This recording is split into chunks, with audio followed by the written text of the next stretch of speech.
Dari Indonesia yang konon kabarnya menginisiasi ini semua, tiba-tiba muncullah kerusuhan yang luar biasa dahsyat di Nepal, Filipina, dan kemudian terakhir ini di Perancis. Satu isu yang terjadi di suatu negara itu akan menimbulkan efek ke negara lain. Itu yang namanya efek globalisasi, di mana sifatnya menjadi stateless dan borderless.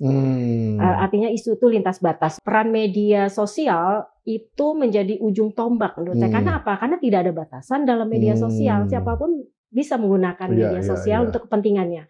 Ketika terjadi revolusi Arab Spring, itu juga dari sosial media. Di Mesir bagaimana, di Suriah bagaimana menyebar kan ke Timur Tengah. Jangan-jangan ini didesain oleh konglomerat dunia ini yang memang memiliki, yang mengontrol si X lah, si YouTube lah, si TikTok lah. Saya masih punya dugaan itu juga. Konglomerasi dunia ya, yang mengatur ekonomi dunia. Mereka tidak ingin negara yang periferi atau semi periferi naik kelas menjadi negara core. Sehingga mereka men-setting di belakang itu. Ini polanya itu biasanya berulang. 98 ya, di mana Presiden Soeharto dipaksa menandatangani 71 pasal IMF. IMF.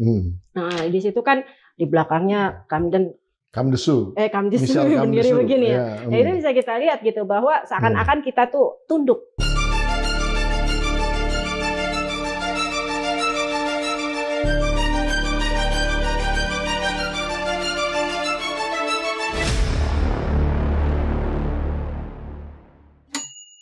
Bismillahirrahmanirrahim. Assalamualaikum warahmatullahi wabarakatuh. Luar biasa Sobat Forum dimanapun Anda berada, bersama saya Pupida Hidayatullah.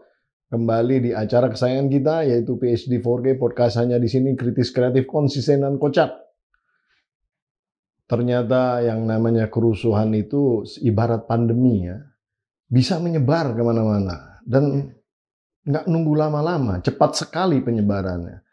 Dari Indonesia yang konon kabarnya menginisiasi ini semua, tiba-tiba muncullah kerusuhan yang luar biasa dahsyat di Nepal, Filipina, dan kemudian terakhir ini di Perancis. Apakah ini akan menjadi sesuatu yang benar-benar pandemik?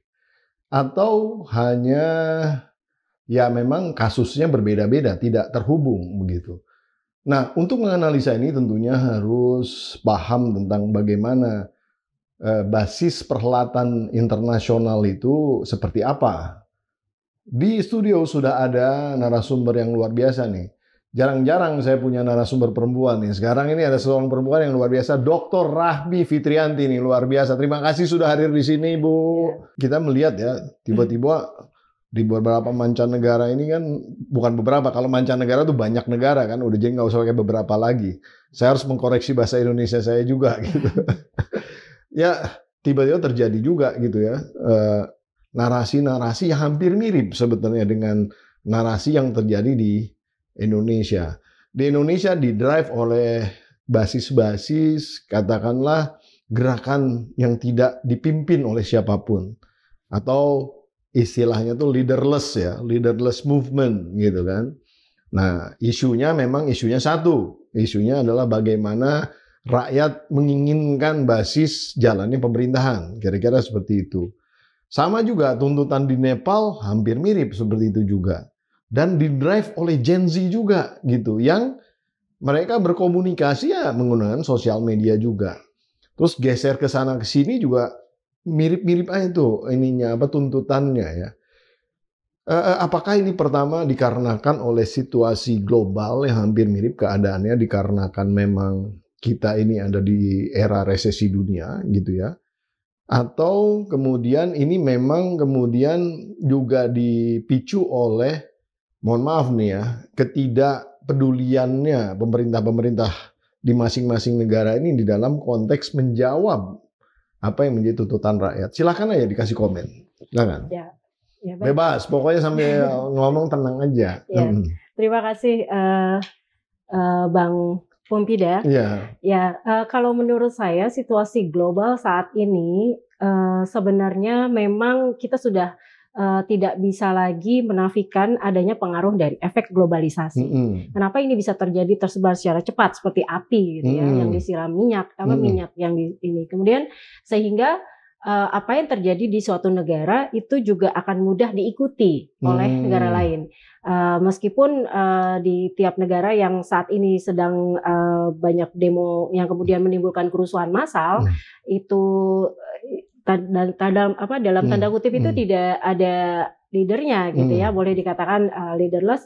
Tapi sebenarnya ini karena pengaruh satu isu yang terjadi di suatu negara itu akan menimbulkan efek ke negara lain. Itu yang namanya efek globalisasi, di mana sifatnya menjadi stateless dan borderless. Artinya isu itu lintas batas, meskipun mungkin isunya sedikit berbeda kok, tergantung konteksnya masing-masing. Misalnya yang terjadi di Indonesia, isunya adalah isu yang terkait dengan keresahan masyarakat atau ketidakpuasan masyarakat akibat himpitan ekonomi, karena mungkin negara sedikit salah urus yang sebelumnya gitu ya, kemudian yang harus dibersihkan oleh pemerintahan yang sekarang. Dan pemerintahannya sekarang ini juga baru dimulai dalam waktu 9 bulan 10 bulan terakhir ini. Jadi belum bisa membereskan apa yang sisa-sisa piring kotor yang kemarin. Nah, tapi kan dampak ini kemudian banyak ada, kalau di Indonesia ini konteksnya ya, sebelum kita pindah ke negara lain, ini ada banyak campur tangan, konflik of interest dalam hal politik. Jadi ada faktor internal dan faktor eksternal menurut saya yang memang mengakibatkan isu masalah ekonomi sehingga digoreng oleh pihak-pihak yang punya kepentingan untuk menjadi suatu isu politik, gitu. Di mana akhirnya isu ini kemudian karena sifat yang sekarang ini di era globalisasi sangat stateless dan borderless, suatu isu yang terjadi di suatu negara itu bisa kita lihat atau dilihat langsung oleh negara live langsung live ya. Dan hal ini menimbulkan mungkin negara-negara itu juga masyarakatnya memiliki persoalan yang sama dengan Indonesia, itu adanya keresahan akibat adanya kesenjangan sosial atau mungkin kesenjangan politik gitu ya, seperti yang baru ini terjadi di Nepal. Setelah Indonesia kemudian Nepal, lebih parah tuh di Nepal, itu lebih parah, apalagi sampai anggota DPR ceburin. Kita tapi diparah juga, dijarah juga sebenarnya, parah juga. Sama-sama parah tapi dalam konteks yang berbeda gitu. Satu dipermalukan, yang satu lagi dipermalukan dengan cara yang lain. Nah, tapi di sana si gedung parlemennya kan dibakar habis tuh. Ya, kita kan belum sempat dibakar gitu. Jangan sampai lah itu. Karena kita masih membutuhkan lembaga legislatif sebagai fungsi kontrol pengawasan terhadap pemerintah. Nah, kemudian kalau saya melihatnya dari sisi faktor internal ini, yang kemudian merupakan kepanjangan tangan dari efek globalisasi itu adalah peran media tadi. Peran media sosial. Jadi kalau saya mengkategorisasikan, selama ini kita kan mengenal kekuatan, salah satu pilar dalam demokrasi adalah media. Jadi selain eksekutif, legislatif, yudikatif, kemudian media. Tapi saya memecahnya lagi menjadi media yang konvensional atau mainstream dan media sosial media. Nah, di mana media mainstream ini kan itu terbatas ya pada media elektronik, televisi, kemudian media cetak, surat kabar, majalah dan tabloid dan sebagainya. Kemudian media radio.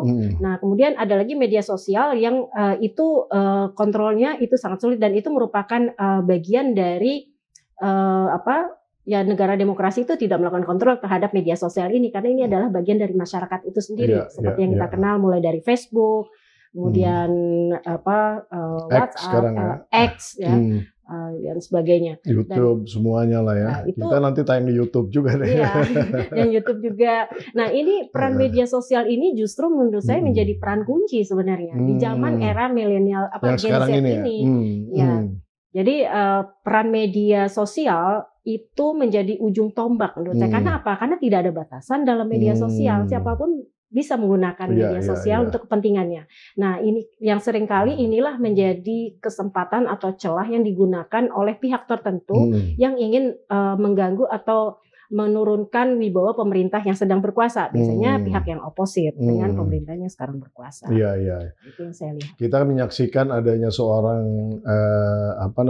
postgraduate students ya yang sedang belajar menantang debat seorang anggota DPR kan gitu kan, itu bisa terbuka tuh ya di dalam konteks sosial media. Zaman dulu nggak mungkin tuh kayak gitu ya. Ketika dan memang zaman dulu itu juga ketika masih media mainstream ini memang distribusinya terbatas secara domestik ya. Mau nggak mau kan yang namanya TV ataupun koran katakanlah gitu kan sebarannya di Indonesia aja. Jadi kadang-kadang informasi yang disampaikan ke internasional itu hanya media-media yang memang mempunyai jaringan internasional terbatas sekali. Beda dengan sekarang. Atau isinya bisa dimanipulasi. Oh ya, artinya bisa di sugar coating lah. Yeah. Dilembutkan gitu ya. Padahal sebenarnya kejadiannya bisa lebih parah lagi. Nah, saya kemarin juga nonton tuh yang di YouTube itu, yang di Nepal itu juga ada seorang dari Inggris yang kemudian dia secara live, bukan live lah, secara kebetulan ada di situ dan dia mendokumentasikan situasinya emang agak mengerikan juga gitu ya. Ya hampir mirip lah dengan di kita dan saya lihat memang kemarahan rakyatnya secara genuine ada gitu ya. Nah poinnya adalah sebenarnya gini. Apakah mungkin kalau saya nih sebagai seseorang yang awam, saya menduga jangan-jangan ini didesain oleh para pemegang konglomerat dunia ini yang memang memiliki, yang mengontrol si X lah, si YouTube lah, si TikTok lah, atau ini memang terjadi secara natural. Artinya apakah mereka mungkin melakukan, mohon maaf ya, framing agar kemudian, kan suka atau nggak suka kan sebenarnya apapun yang ditonton oleh banyak orang kan menjadi trending topic, betul kan? Betul. Nah, trending topic ini mau nggak mau bukan di Indonesia aja, trending topic pasti seluruh dunia. Siapapun bisa belajar. Jadi dan ibaratnya bisa diulang lagi. Nah, itu poin saya gitu. Apakah ini memang suatu framing yang mungkin nggak diorkestrasikan oleh para pemegang ini? Para pemegang yang maksudnya istilah yang punya Facebook misalnya Mark Zuckerberg lah gitu, yang punya X sekarang kan Elon Musk gitu ya. Terus YouTube saya nggak tahu siapa, Google kan sekarang kan. Nah, itu gimana tuh? Apakah seperti itu? Analisa saya ya. Maksudnya ini saya bertanya. Bisa dikonfirm iya atau enggak, atau mungkin nggak mungkin? Ya jujur, kalau saya sih melihatnya memang kebetulan saya juga mengajar mata kuliah studi global kontemporer. Kalau masalah framing itu, framing oleh konglomerasi dunia ya, yang mengatur ekonomi dunia. Mereka tidak ingin negara yang periferi atau semi periferi naik kelas menjadi negara core, sehingga mereka men-setting di belakang itu. Dan kalau itu saya juga pernah punya sampai saat ini jujur saya masih punya dugaan itu juga. Cuma masalahnya di Indonesia kan itu kurang bisa diterima. Ini terkait dengan teori konspirasi. Oh. Ya, kalau dalam akademis ya di Indonesia itu tidak bisa menerima teori konspirasi. Tapi padahal sebenarnya teori konspirasi itu justru sangat relevan dengan kondisi yang ada saat ini. Terkait dengan yang tadi Bang Pembida sampaikan, kalau saya sih, menurut saya memang arahnya begitu. Karena mereka sengaja memframing ini agar terjadi keramaian, maksudnya bukan keramaian dalam konteks orang ngumpul. Keramaian tontonan, betul ya? Bukan hanya itu, ini jangka panjang. Itu jangka pendeknya. Kalau saya melihatnya ke depannya dalam katakanlah 2 tahun, 5 tahun ke depan, kalau ini dibiarkan terus gitu ya, negara tentu akan negara yang tidak stabil secara politik, ini menimbulkan kerusuhan ini kan tentu akan menimbulkan instabilitas ya, ketidakstabilan di bidang politik, sehingga ketidakstabilan politik ini akan menimbulkan kerentanan ekonomi. Ketika ekonomi sudah rentan, negara cenderung ke arah lagi. Nah itu maksudnya, sehingga kita mau nggak mau diatur untuk tergantung pada negara core. Nah mereka inilah si konglomerasi ini gitu ya. Dan ketika kita sudah tergantung, kalau mungkin pasti Abang ingat ya waktu kasus 98 ya, di mana Presiden Soeharto dipaksa menandatangani 71 pasal IMF. IMF. Nah di situ kan di belakangnya Kamdesu berdiri begini ya. Nah, itu bisa kita lihat gitu bahwa seakan-akan kita tuh tunduk. Ya mau nggak mau karena kita butuh untuk stabilitas ekonomi gitu kan, mengajukan pinjaman jangka pendek gitu untuk menyeimbangkan neraca pembayaran kita gitu kan. Nah, saya pikir itu yang merupakan disetting, dan ini polanya itu kalau saya lihat biasanya berulang ya, seperti sejarah, itu kan pola yang berulang. Itu terjadi kan sejak tahun 70-an sebenarnya. Ketika ya pasti udah pernah ya, kalau Abang pasti udah pernah baca buku juga tentang Confessions of an Economic Hitman karangannya John Perkins. Oh iyalah, itu mah. Di mana dia menceritakan secara gamblang pengalamannya bahwa itu memang merupakan agenda settingnya US untuk mengontrol negara-negara lain sehingga menjadi tergantung dan tidak dan akan selalu bisa dikontrol. Iya. Gitu.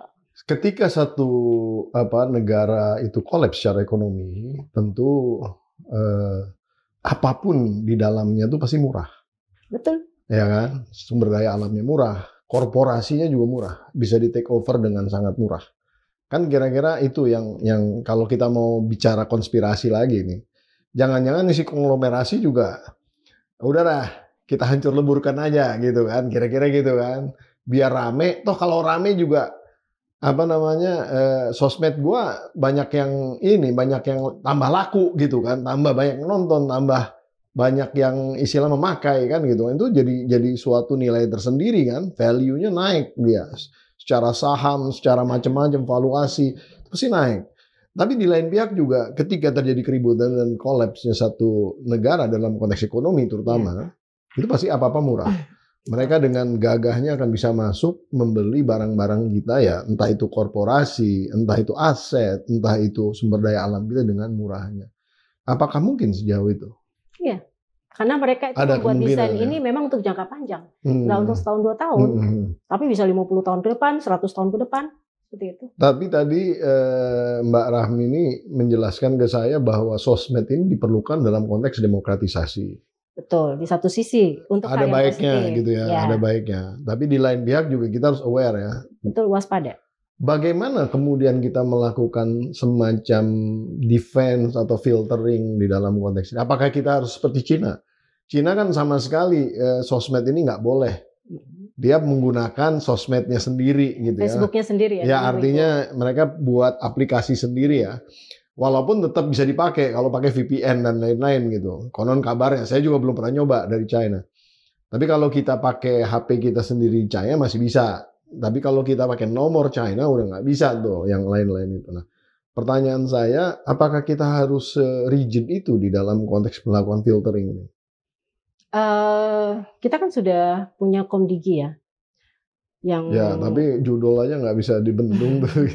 Itu tidak bisa dibendung karena mungkin ada unsur lain juga gitu, ya. Yang jadi, lebih politis sifatnya. Kalau yang ini bisa dong?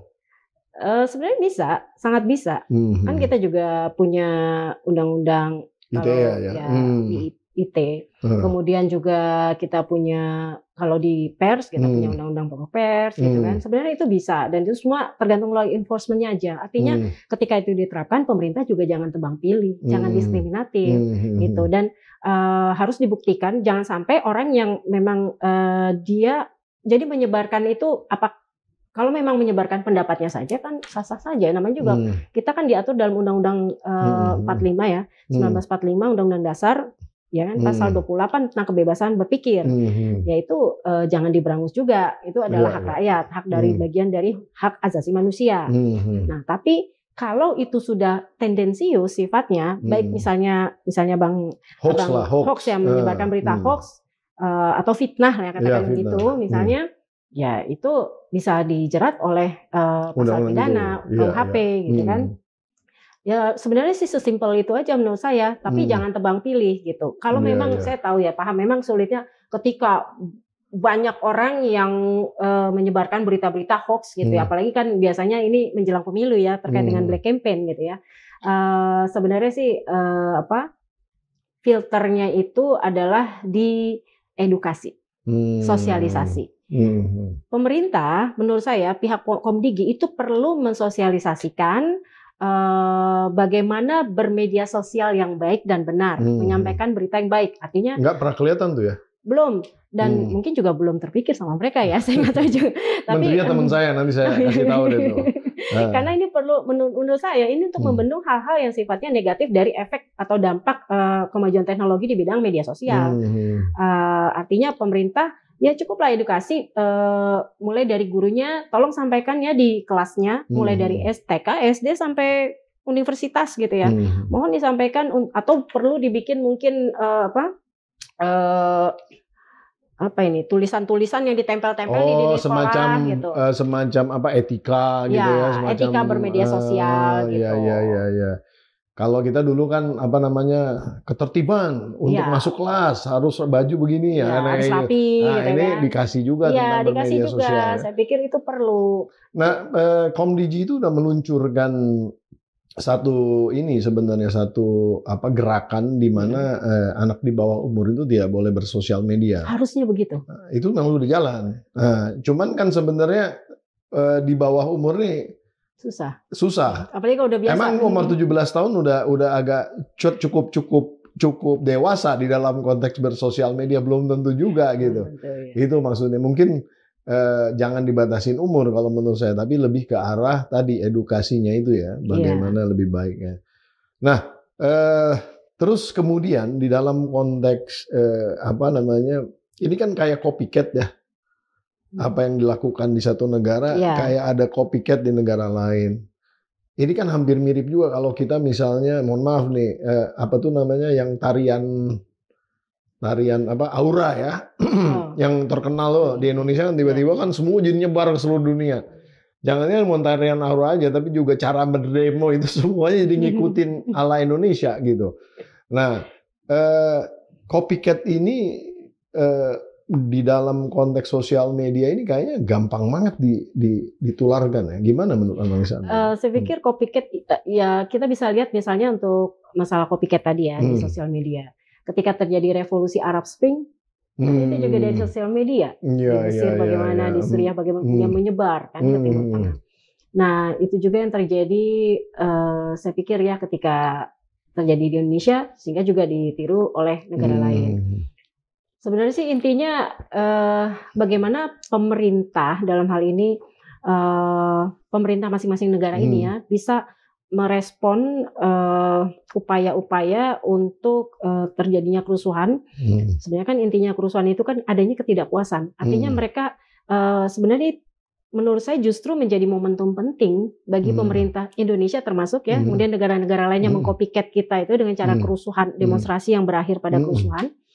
Itu untuk lebih mengkoreksi diri, mengevaluasi diri.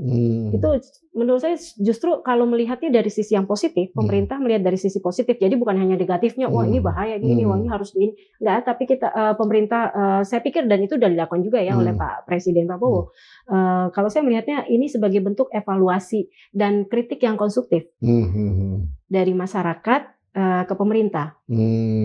Dan pemerintah untungnya presiden kita saat ini bijak ya, artinya tidak langsung ini gitu ya, dan ini penting gitu, sehingga mudah-mudahan langkah yang dilakukan oleh pemerintah kita itu juga nanti akan ditiru oleh negara lain, kan efek positifnya seperti itu. Iya. Tapi menangkap para aktivis itu kira-kira akan ditiru nggak? Bahaya juga tuh, kasihan juga para aktivis nanti itu. Iya itu. Kalau bagi saya untuk masalah penangkapan aktivis ini juga perlu lihat konteksnya, jangan tebang pilih gitu. Dan harus dilihat juga apakah dia menyebarkan berita hoax. Kalau masalah ujaran kebencian, ujaran apa tadi yang seperti itu ya, itu kan memang sudah ada di dalam KUHP pasal-pasalnya. Kemudian menghina kepala negara, seperti itu kan memang sudah diatur dalam undang-undang gitu. Pokoknya kalau udah hitam putihnya clear ya, baru asal gitu. Jelas, jangan masyarakat sipil yang berusaha menyuarakan aspirasinya kemudian dikriminalisasi. Nah itu kan tebang pilih. Gitu ya. Tapi kalau hanya menyuarakan aspirasinya tanpa ujaran kebencian atau fitnah, ya nggak apa-apa. Tapi kan pada saat rakyat marah itu, terlepas daripada ujarannya mengarah kebencian atau enggak, namanya orang marah kan bahasanya juga udah pasti udah belepotan dalam konteks yang sangat negatif gitu ya. Tapi itu memang nunjukin rakyat marah. Harusnya kan kita juga harus paham situasi gitu ya, secara emosinya gitu ya. Karena kalau kemudian karena marah aja terus kemudian nggak boleh, wah bahaya ini nanti. Iya, makin marah. Ya pasti makin marah lagi. Marah. Tapi kan kalau udah ditangkap kan bahaya nih lagi, cuman gara-gara marah aja gitu kan. Itu kan kalau dulu berpikir aja ditangkap, kalau saya marah aja tangkap gitu. Udah ada peningkatannya. Tapi gini, poinnya sebenarnya kan kita ini jadi kayak pemadam kebakaran ya. Betul. Artinya kan sebenarnya ini justru harusnya ada pencegahan ya. Tadi udah disampaikan edukasi. Selain edukasi, kira-kira secara sistem teknologi mungkin ada nggak di dalam konteks defense? Maksudnya ini defense yang mana? Ya dalam Defense konteks kan defense, ya ancaman dari luar. Kan salah satu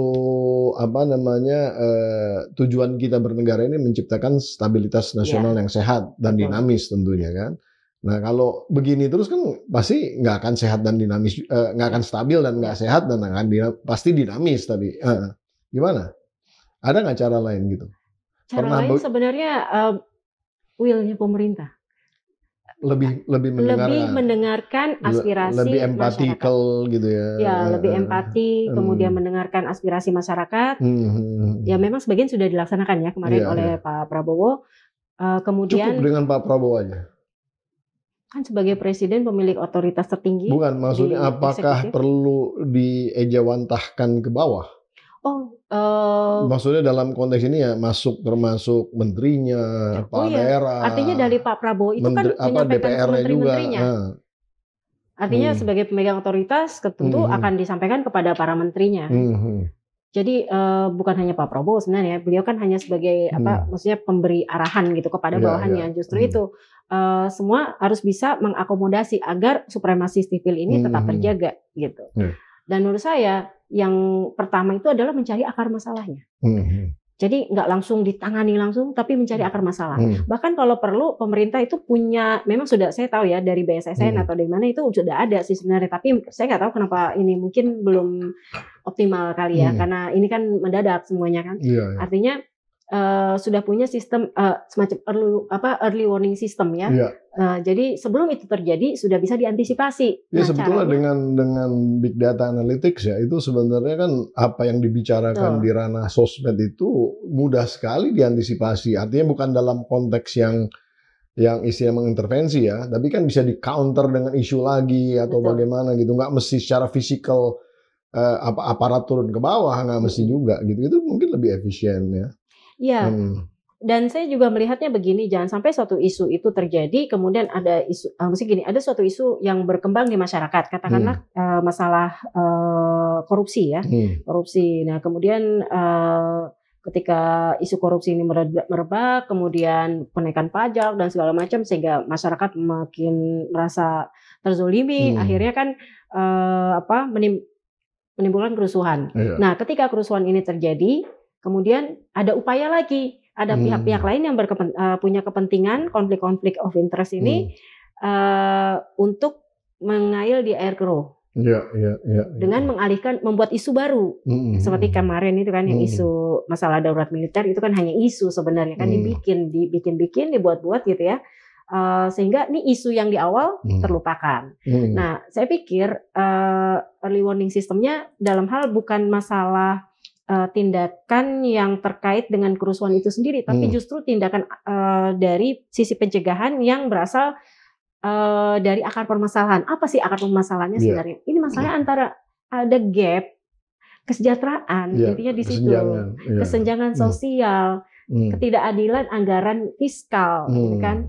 Ya ini yang menjadi pemicu sebenarnya. Nah, disitulah sebenarnya titik utamanya, titik poin untuk menyelesaikan masalah ini dulu. Sehingga kan buktinya kan setelah reshuffle juga sekarang isu-isu demonstrasi kan juga. Nah, ketika demonstrasi sudah berhenti, tiba-tiba muncul isu darurat militer. Saya pikir ini memang ada pihak-pihak tertentu yang bermain gitu untuk ini. Ya, karena Mbak Rahmi ini ngomong darurat militer, sebenarnya saya mau geser situ juga. Langsung kita ke situ ya. Ini kan nggak ada isu darurat militer nih untuk negara-negara yang tadi yang saya sebut tadi ya, yang istilahnya yang tertularkan ini. Cuman di kita aja. Jadi sebetulnya mungkin definisi darurat militer dan darurat sipil ini kan banyak yang masih ambigu gitu. Mungkin bisa diklarifikasi dulu titik bedanya di mana. Supaya audiensnya PSD4G ini juga teredukasi lah kira-kira. Masalah darurat militer, darurat sipil, dan keadaan perang ini kan ini ada dalam Undang-Undang Nomor Kalau Undang-Undang Dasar pasal 12. Kemudian kalau Undang-Undang Nomor 23 tahun 1959. Udah lama juga ya. Sudah lama. Dan itu terkait ketika masa Orde Lama sebenarnya. Ya banyak terjadi pemberontakan waktu itu kan, DII, Permesta dan sebagainya. Nah, kemudian undang-undangnya muncul dengan mengkategorisasikan, mengelompokkan antara darurat sipil, darurat militer, dan keadaan perang. Lalu keadaan bahaya ini. Nah, di mana darurat sipil, kontrol sipil itu masih penuh.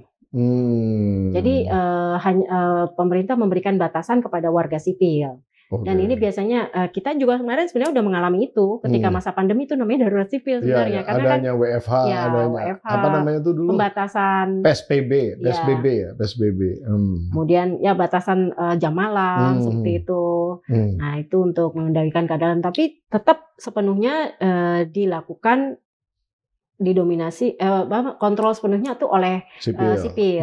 Dan itu atas perintah presiden, disetujui oleh DPR. Jadi ada prosedurnya kan, ada tahapannya juga yang memberikan wewenang, otoritasnya juga ada gitu. Nah, kemudian kalau darurat militer ini hanya jika terjadi suatu keadaan di mana ada pemberontakan. Artinya udah ada kombatan nih, pasukan bersenjata. Yang rebel gitu. Ada rebel ya. Rebel dalam internal domestik. Jadi konflik senjatanya kemungkinan ada. Senjata lah senjata lah gitu. Ya. Kan kemarin nggak ada yang bawa senjata. Nah, ini kan bukan, ini hanya isu kan, ternyata kan dibantah itu kan hoax gitu ya. Artinya saya kalau melihatnya ini ada upaya tertentu lah dari pihak-pihak tertentu gitu. Nah, kemudian di mana darurat militer ini juga harus membutuhkan persetujuan presiden. Semua ya. Ya, perintah presiden dan kemudian disetujui oleh DPR. Jadi ada prosesnya gitu. Dan harus ada masalahnya juga. Masalahnya itu tadi. Masalahnya adalah adanya pemberontakan atau bencana alam yang sangat luar biasa seperti itu, atau adanya ya upaya-upaya separatis, yang ingin menggoncang kekuasaan. Oke, gitu. Itu baru darurat militer. Darurat militer. Jadi kepemimpinan masih ada di presiden atau diserahkan kepada militer? Kalau darurat militer itu kan sebagian atau seluruh otoritas sipil diserahkan kepada militer. Tapi masih terbatas kontrol militernya, tidak sepenuhnya. Nah, yang sepenuhnya itu adalah kontrol militer sepenuhnya ketika terjadi keadaan perang. Itu dinyatakan oleh presiden, setuju oleh DPR, kemudian menyatakan kontrol sepenuhnya dilakukan oleh militer. Gitu. Kalau dalam kondisi darurat militer, posisi polisi di mana?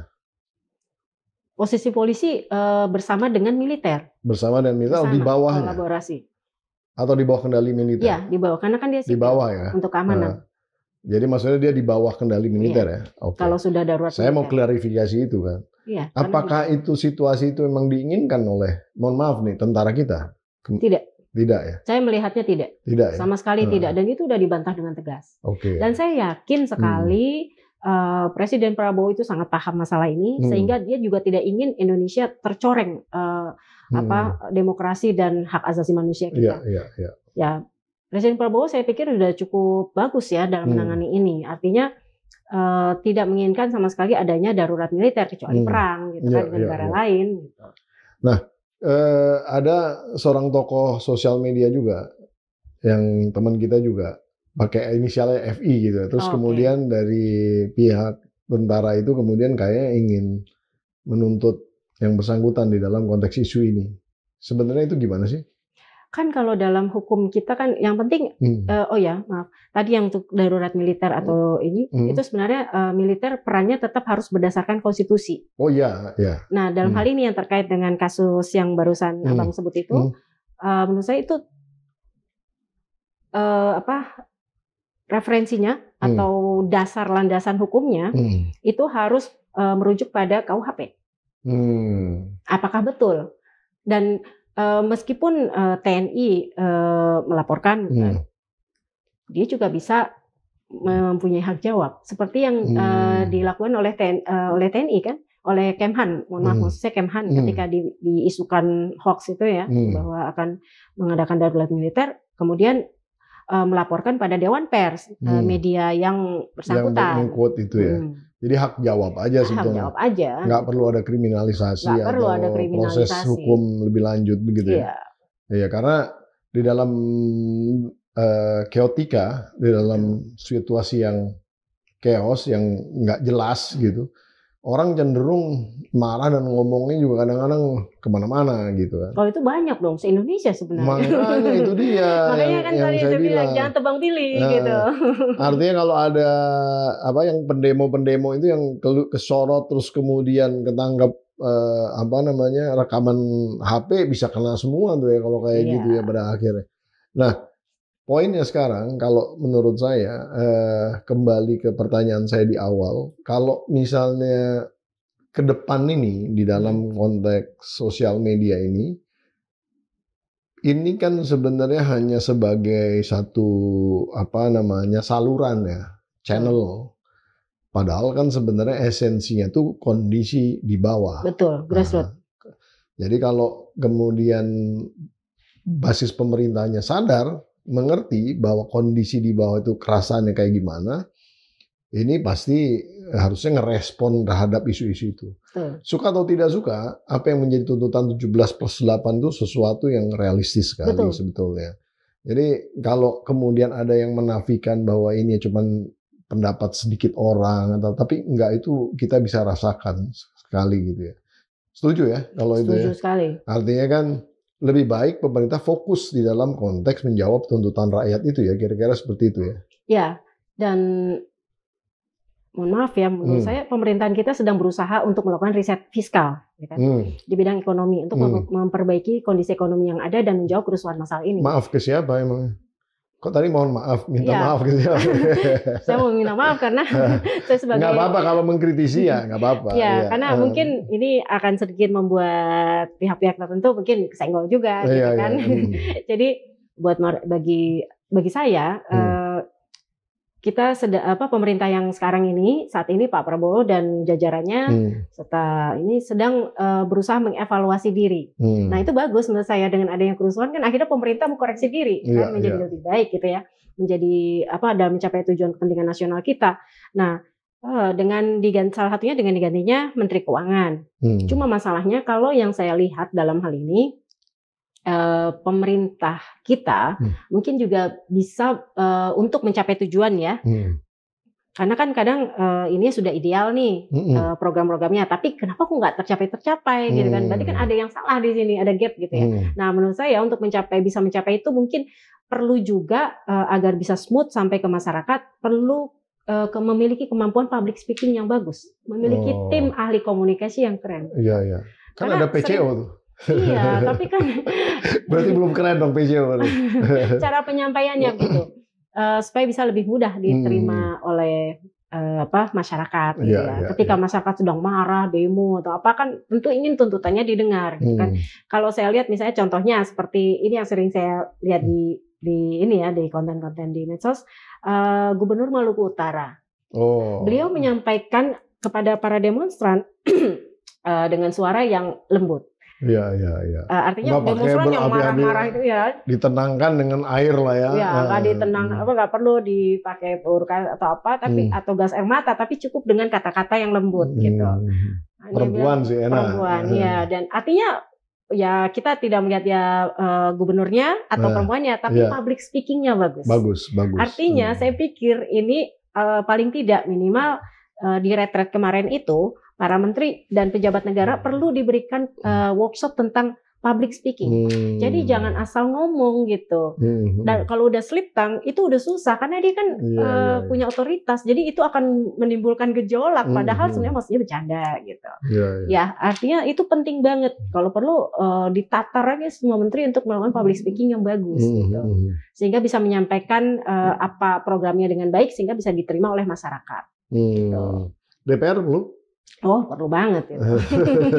Jangan cuma ketika kaderisasi untuk pemilihan legislatif gitu, tapi juga ketika menyampaikan kebijakan apa. Ya contohnya kan kita tahu yang rumahnya digeruduk itu kan kemampuan public speakingnya kurang. Karena kemampuan public speakingnya kurang. Sebetulnya pada jago-jago public speaking, cuman salah penempatan. Ya, cuman overconfidence. Betul. Itu beda ya. Public speakingnya bagus sebenarnya. Cuma overconfidence saya lihat. Ya, tidak ada empatinya tadi ya. Betul, kurang memiliki empati. Nah, itu yang pertama public speaking. Yang kedua, kemarin ketika ada menghadiri acara yang dihadiri oleh Pak Purbaya, Menteri Keuangan kita yang baru, saya pikir even bahkan Menteri Keuangan juga perlu diberikan bukan perlu diberikan ya, bukannya saya menggurui ya, tapi maksudnya mungkin perlu mempelajari atau ada timnya khusus atau konsultannya yang bisa memberikan masukan mengenai ekonomi yang pro rakyat, pro poor, gitu kan, yang kerakyatan, karena itu kan yang dimau oleh Pak Prabowo sebagai presiden, yang sifatnya lebih ke kemandirian, yang intinya kan berfokus pada rakyat, gitu ya. Artinya kebijakan yang sudah bagus gitu ya, kalau gimana bisa sampai ke masyarakat, hasilnya ke masyarakat, yaitu harus ini dengan pengetahuan tentang bagaimana sih di grassroots itu gitu, sehingga kebijakan ini ngeblend membaur gitu, artinya bisa benar-benar implementasinya sampai ke masyarakat. Kalau selama ini kan kebijakannya begini, tapi ternyata realitas masyarakatnya beda. Nah itu yang menimbulkan keresahan sehingga menimbulkan kerusuhan kan gitu. Ya kalau DPR-nya ternina-bobokan seperti ini, terus kemudian dengan kejadian kemarin, ini tambah takut ngomong nih mereka. Padahal sebenarnya mereka juga tugasnya ngomong. Bukan parlemen itu kan parle ya. Betul. Parle itu berbicara, menyampaikan fungsi kontrol terhadap pemerintah ya. Kira-kira apalagi dengan adanya, maaf ya, ini tiba-tiba ada beberapa. Minta maaf lagi. Kita dibalikin, tapi nggak apa-apa.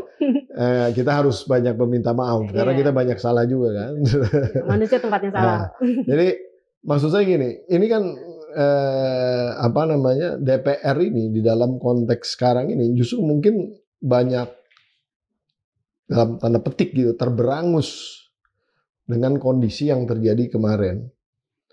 Artinya orang-orang yang offside ini kan banyak kemudian dalam tanda petik di-recall lah gitu ya. Di-recall oleh partai-partainya gitu kan. Ini kan akan menjadi mereka lebih hati-hati lagi. Nah, apalagi sekarang kan pemerintahnya cukup dominan terhadap partai-partai ini. Nah, bisa jadi malah berbalik nih, bukannya korektif, tapi malah jadi tidak ada koreksi sama sekali dari DPR.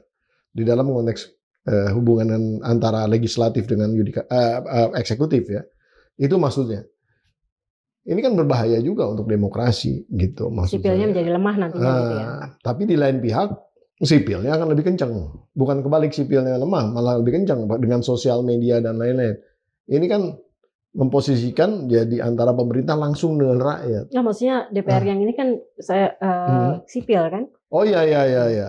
Dalam konteks dia masyarakatnya yang kuat. Gitu ya. Artinya nanti karena ininya mandul, karena ini ternina-bobokan atau terberangus, ini bukan didesain ya, mungkin juga by trauma lah gitu ya. Traumatik lah mereka ya. Jadi mereka akan lebih hati-hati, lebih ini, bahkan malah jadi fungsi kontrolnya nggak jalan gitu maksud saya. Betul. Nah, kalau kemudian pemerintah dengan rakyat terus kan capek juga nih. Itu loh poinnya sebenarnya. Kira-kira ada nggak jalan tengahnya di dalam konteks ini? Kalau saya sebelum bicara tentang jalan tengah, saya melihatnya begini, Bang. DPR yang kesannya jadi mandul nantinya, gitu kan? Karena adanya traumatik ini. Bukan kesannya, coba aja nanti lihat. Cuman segelintir aja yang ngomong, yang berani, tapi yang lain masih banyak yang diam. Saya pikir justru gini, mereka ini kan baru kejadian ya, wajar masih menimbulkan efek traumatis. Tapi saya pikir mereka juga kan akan mengoreksi dirinya juga, mengevaluasi dirinya juga, dan mereka tentu akan berusaha untuk menjadi yang terbaik. Yang selama ini justru mungkin ingin melakukan yang terbaik, terhalang oleh kondisi di sekitarnya, di internal mereka juga gitu kan, terhalang ya, geraknya terbatas gitu, menjadi terbatas. Nah dengan adanya ini justru mereka mungkin bisa akhirnya menyadari gitu ya, atau bahkan lebih berani juga nantinya ke depan gitu. Dan kalaupun saya yakin anggota DPR ini kan orang yang terpilih ya, dipilih oleh rakyat. Tapi nggak tahu kalau yang dari artis-artis ya.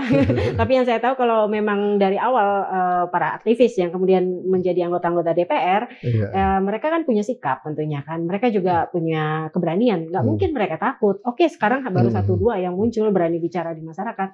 Saya yakin dalam 1 bulan 2 bulan ke depan mereka juga akan berani gitu. Artinya saya sih tidak melihat bahwa DPR akhirnya menjadi mandul. Saya nggak melihat gitu. Justru mereka makin hati-hati ke depannya gitu untuk tidak lagi menyakiti. Bahasanya dipilih seperti lah. Itu, iya. Ya mudah-mudahan seperti itu ya. Karena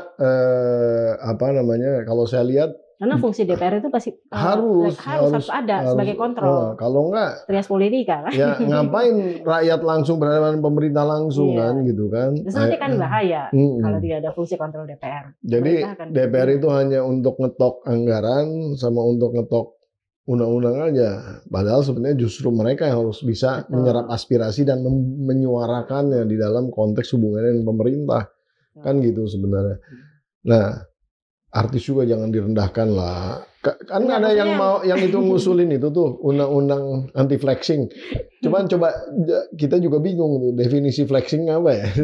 Nah itu dia, flexing kan macam-macam. Ada yang mungkin flexingnya ketika dia jalan-jalan naik gunung di pinggir air terjun, walaupun hanya jalan-jalan sederhana, misalnya naik sepeda atau jalan kaki kan di gunung itu kan flexing bukan?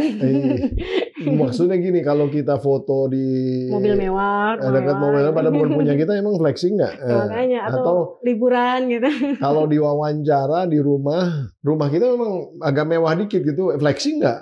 Kan nggak boleh gitu. Maksudnya menurut saya agak sulit. Itu udah kalau sampai itu kan menurut saya melanggar HAM, justru melanggar hak asasi manusia. Pribadinya. Iya, pribadi. Karena ada kebebasan berekonomi. Ya, kalau dalam kebebasan berekonominya dia bisa menjadi orang yang sangat beruntung gitu dari sisi ekonomi, finansial, ya why not gitu. Dan masalah flexing atau nggak flexing ya biar masyarakat aja menilai gitu. Kalau emang nggak suka kenapa ditonton kan gitu.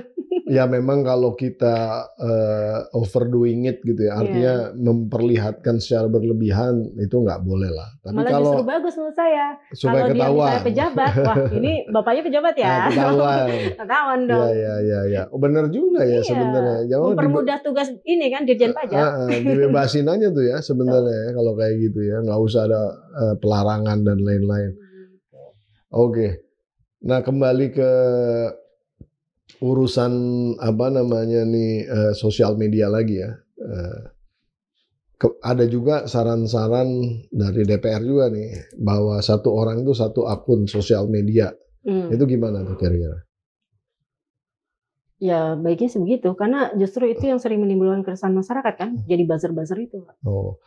Seringkali. Tapi gimana caranya? Kan sebetulnya. Ya sama seperti handphone. Kan handphone kita kan mendaftar pakai KK, pakai apa segala macam kan. Iya nomor KK ya kalau nggak salah, KTP nih. Nggak ada yang berani ngomong lagi nanti kalau.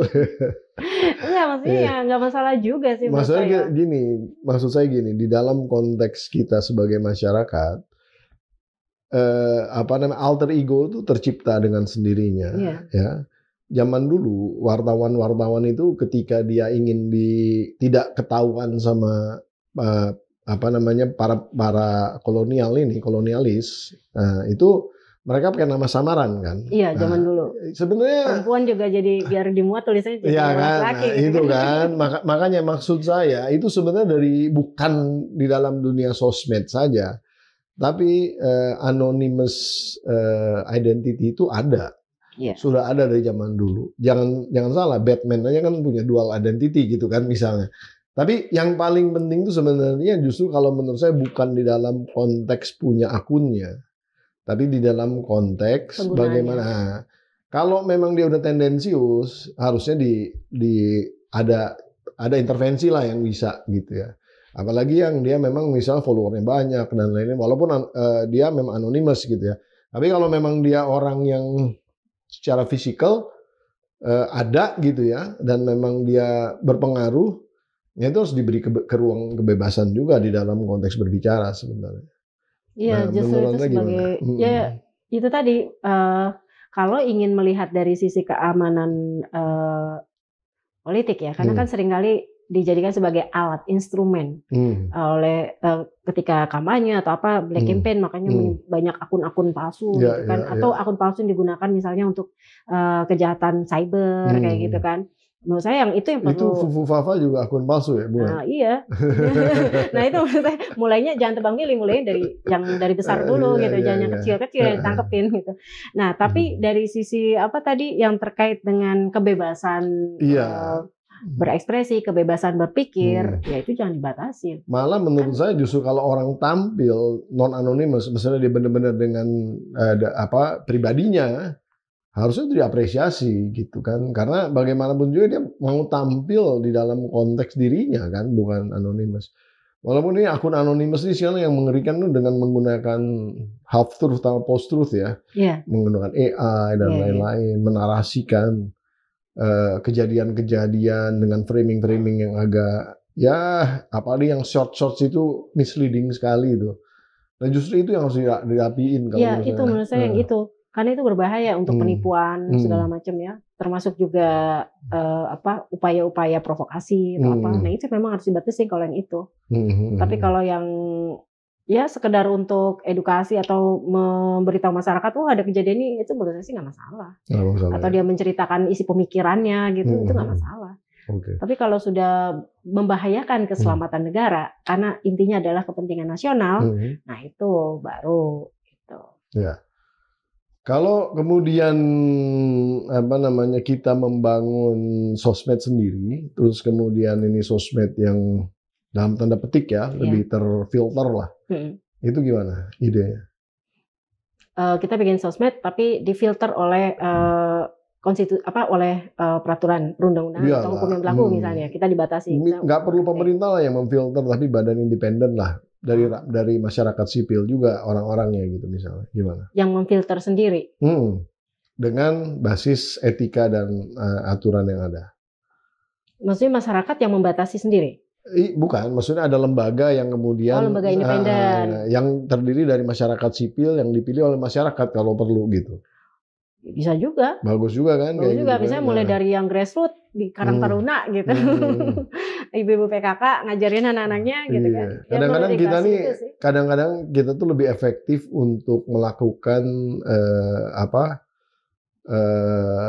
saling mengingatkannya itu, saling mencoleknya, saling senggolnya itu kalau dengan orang-orang yang dekat ketimbang sama orang yang jauh. Gitu, itu sebenarnya. Malah menimbulkan ketidakpercayaan kan kalau dengan orang yang jauh. Tapi kalau karena kita gotong royong kan. Iya, itu sebenarnya. Jadi sebetulnya banyak cara ya sebenarnya dalam konteks ini. Nah, tapi kembali ke teori konspirasi besar ya. Ini kan suka atau tidak suka ruang sosial media kita benar-benar bablas lah. Ya. Saya pikir bukan hanya di Indonesia, seluruh dunia. Seluruh dunia. Karena itu hal yang kecuali tidak Cina terkontrol. kan, kecuali Cina. Dan Korea Utara. Korea Utara udah pasti lah itu, apa aja nggak boleh. Rambut pun harus sama. Iya. Nah, poinnya adalah sekarang kita tuh sebenarnya dua loh kerugiannya. Yang pertama adalah bandwidth yang kita pakai, artinya traffic yang kita pakai itu selalu kan ke sana semua kan. Itu kan kita bayar sebenarnya. Jadi kita ini juga secara ekonomi dirugikan karena kita traffic yang ke sana kita ngambil. Nah, itu Indonesia harus bayar dimanapun juga. Nah, yang kedua basis-basis advertisement ya, itu udah hampir dibilang sekarang udah ya boleh masih ada hubungannya kadang-kadang dengan korporasi produk-produk lokal gitu. Tapi juga tiba-tiba bisa aja sesuatu yang dari dunia internasional itu masuk gitu. Kan itu benar-benar jadi kita nih benar-benar jadi pangsa yang luar biasa di dalam konteks ekonomi itu. Nah, apakah kita harus melakukan dalam tanda petik ya negosiasi ulang dengan para pemilik sosial media ini? Negosiasi ulang dalam konteks mungkin bagi profit. Ya dong, gimana juga kita rakyatnya nih. Justru ini bargaining posisi kita populasi 270 lebih juta orang, ya kan? Nah itu kan mau nggak mau itu memberikan kontribusi besar buat mereka gitu. Dan kita mungkin masyarakat yang paling ribut. Kalau di Twitter dulu kan dibilang paling ribut ya. BlackBerry aja dulu ketika zaman BlackBerry baru keluar itu bisa dapat keuntungan hanya dari Indonesia gitu. Nah, menurut saya itu harus dipikirkan gitu oleh. Betul. Saya sepakat. Tapi Menkom DG-nya mungkin belum sejauh itu berpikirnya. Saya nggak tahu. Nanti saya tanya tuh. Belum. Ya mungkin belum memperoleh informasi ke situ kali Bang. Tapi itu memang harus kerjasama antara Komdigi dengan Kementerian Luar Negeri juga gitu di dalam konteks. Iya perlu sebenarnya. Saya juga sempat mikir gitu, kita kan pangsa pasar bukan hanya untuk produk-produk yang manufaktur atau produk fashion rumah tangga, tapi juga dalam produk elektronik yang berbentuk ini tadi kan, teknologi informasi ya, kita pangsa pasar yang besar sekali gitu. Mestinya justru kita sebagai pangsa pasar, kita juga tidak hanya mau menjadi hit target saja, tapi juga kita punya bargaining position justru yang lebih tinggi karena ente kalau mau dari kita banyak nih, kalau nggak ya udah kita larang aja pakai produk itu, kita tutup aja gitu kan. Kalau nggak mau ini kita juga harus dapat profit, at least minimal bukan profit dari produk yang itu tadi, misalnya X atau apa gitu ya, Facebook atau, tapi paling nggak mungkin profitnya dalam bentuk yang lain. Kita boleh meningkatkan kuota ekspor kita ke negara Anda gitu, seperti itu Pak. Dan bentuk-bentuk bargaining position. Barter lah ya, barter. Dengan nilai yang sama, ya keuntungannya berapa dari kita, nah kita juga ekspornya dengan keuntungan yang sama, jumlah yang sama untuk ekspor ke negara dia. Gitu. Saya ini juga tukang pesan dari Cina banyak banget, karena cara-cara beli dari Cina tuh lihat Alibaba tuh lebih gampang kadang-kadang ketimbang kalau dihitung-hitung dengan shipmentnya semua sama aja sebenarnya. Bahkan kadang-kadang lebih murah dari China kalau belinya banyak. Nah itu yang lucunya. Maksudnya ada produk-produk yang saya suka beli langsung dari China. Memang mereka bagus produk-produknya. Tapi kan maksudnya gini loh, jangan sampai nanti justru karena kita nih polos, ingin terbuka dan lain-lain, justru malah kita nggak punya yang namanya non-tarif barrier itu. Betul. Ya kan? Padahal sebenarnya non-tarif barrier ini adalah skema ekonomi yang harus didesain gitu, bukan dibiarkan begitu aja gitu. Wah, luar biasa nih. Saya senang sekali nih bisa diskusi. Mungkin ada beberapa kata-kata untuk audiensnya PSD4K. Silakan Mbak Rahmi. Ya, baik. Terima kasih Bang Pampida. Saya hanya ingin menyampaikan kepada masyarakat Indonesia yang terkait dengan kerusuhan yang terjadi pada akhir-akhir ini. Sebenarnya kita hanya perlu waspada. Kerusuhan itu penting, merupakan koreksi bagi pemerintah, tapi kita jangan terpancing. Karena bagaimanapun juga kita harus waspada terhadap upaya pihak-pihak tertentu yang justru dari faktor internal dan eksternal yang akan berusaha untuk menjatuhkan wibawa pemerintah kita yang sedang berusaha untuk menjadikan Indonesia menjadi lebih baik gitu. Jadi kehati-hatian itu perlu, demonstrasi itu diizinkan oleh Undang-Undang Dasar 45 dan juga dilindungi oleh hak asasi manusia, tapi di sisi lain kita juga harus tetap mengingat kepentingan nasional kita. Jangan sampai terjadi kerusuhan, kemudian apalagi sampai terjadi penjarahan, karena itu yang akan rugi juga kita sendiri sebagai masyarakat. Kemudian juga dari sisi pemerintah sebagai pihak regulator, saya yakin dan saya berharap ya, saya masih berharap bahwa pemerintah yang sekarang di bawah kepemimpinan Presiden Prabowo Subianto akan berupaya untuk mewujudkan visi dan misinya sesuai dengan janji kampanyenya dan mungkin tidak secara dalam waktu cepat, tapi berupaya untuk menjawab keresahan masyarakat yang dimulai dari grassroots. Artinya menerapkan kebijakan yang betul-betul pro pada rakyat seperti sesuai dengan janji kampanyenya dan melaksanakan tuntutan 17+8 dari masyarakat. Demikian. Terima kasih. Assalamualaikum warahmatullahi wabarakatuh. Waalaikumsalam. Terima kasih Mbak Rahmi ya. Nah, itu tadi Dr. Rahmi Fitrianti, dosen dari Universitas Islam Indonesia, Universitas Islam Negeri, UIN ya, UIN. Mohon maaf, saya tadi salah quote.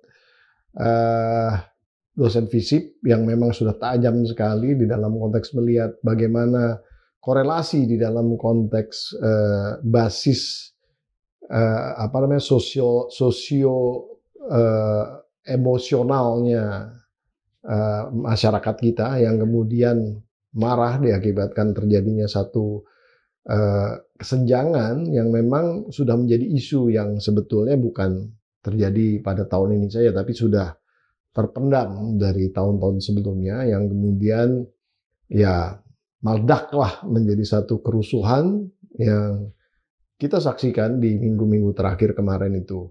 Nah, oleh karena itu ternyata apa yang terjadi di Indonesia ini bisa tertularkan dikarenakan ada sambungan-sambungan komunikasi digital melalui borderless communications, ya, stateless communications gitu, karena antara point to point, orang ke orang langsung, yang bisa masing-masing orang di seluruh dunia saling melihat secara langsung, sehingga copycat ataupun ikut-ikutan itu menjadikan seperti pandemi gitu ya.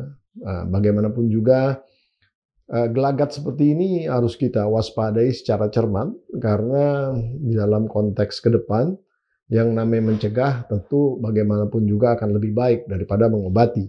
Karena kalau mengobati pasti sudah terjadi sakitnya, sudah terjadi persoalannya. Tapi pencegahan sebelum terjadi masalahnya itu sudah harus bisa diantisipasi. Nah, ini harapan dari kita semua, karena bagaimanapun juga kita tidak mau negara Indonesia ini kemudian mengalami sesuatu persoalan yang sangat-sangat berat di dalam konteks membangun bangsa ini ke depan. Kita ingin bangsa Indonesia terus maju, terus berkembang, dan mencapai Indonesia Emas di tahun 2045. Kita doakan bersama-sama, kita mari kerjasama dan kita hilangkan rasa curiga mulai dari sekarang. Tentunya lebih baik daripada curiga-curigaan, kita saling mengingatkan saja antar kita, karena bagaimanapun juga watawasobil haq, watawasobil sob, watawasobil marhamah. Saling mengingatkan itu menjadi penting, terutama di dalam kebenaran, kesabaran, dan kasih sayang. Nah, pada akhirnya saya Pembida Hidayatullah harus undur diri juga. Nonton terus PhD 4K, podcast-nya di sini, kritis, kreatif, konsisten, dan kocak. Dan, nah, jangan dulu kabur. Nah, untuk yang suka main padel, nah, ini ada hadiah khusus.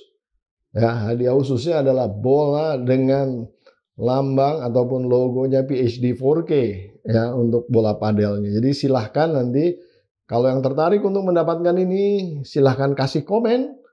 Nah, komennya harus menarik gitu ya tentang PhD 4K, dan beri masukan. Nah, nanti kita akan tanyakan alamatnya mau dikirim kemana. Nah, mudah-mudahan ini bisa menjadi satu memorabilia yang menyenangkan untuk Anda semua di rumah. Terima kasih. Assalamualaikum warahmatullahi wabarakatuh. Sampai di episode berikutnya. Luar biasa nih. Terima kasih, Bang.